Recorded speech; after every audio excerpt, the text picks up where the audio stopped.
regarde, on est 134 783 signataires. 134 783 signatures. Grâce à la pétition qu'il a lancée sur Internet, Daniel Fruman a réussi à empêcher la fermeture définitive du musée des tissus et des arts décoratifs de Lyon.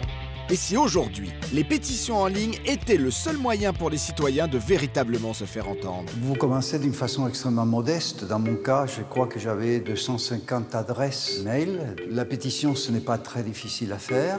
Ce qui est très difficile ensuite, c'est d'arriver à convaincre les signataires qu'ils soient en même temps des ambassadeurs et qu'ils portent la bonne parole pour qu'il y en ait d'autres qui signent. Notre plateforme est une plateforme ouverte, ce qui veut dire que chacun peut lancer spontanément sa pétition sur le sujet de son choix. On entre en contact avec les lanceurs de pétitions, on essaie de comprendre la problématique, de vérifier que la pétition est bien fondée. Sur cette plateforme mondiale pour le changement, 237 697 672 personnes agissent pour sauver notre planète ou améliorer notre quotidien.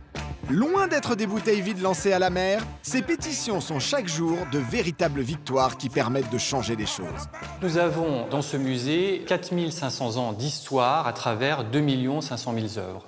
Donc une collection exceptionnelle qui rayonne à travers le monde.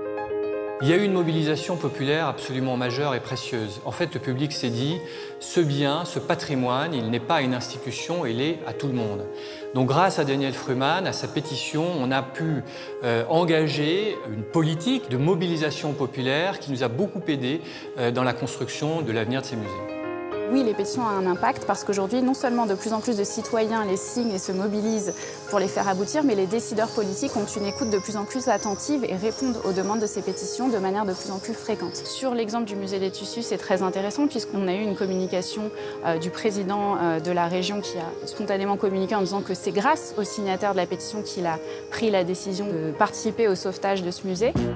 Si vous faites face à une injustice ou si vous avez envie, comme Daniel Fruman, de faire bouger les lignes pour améliorer notre société, qu'attendez-vous pour lancer une pétition sur Internet afin de vous faire entendre?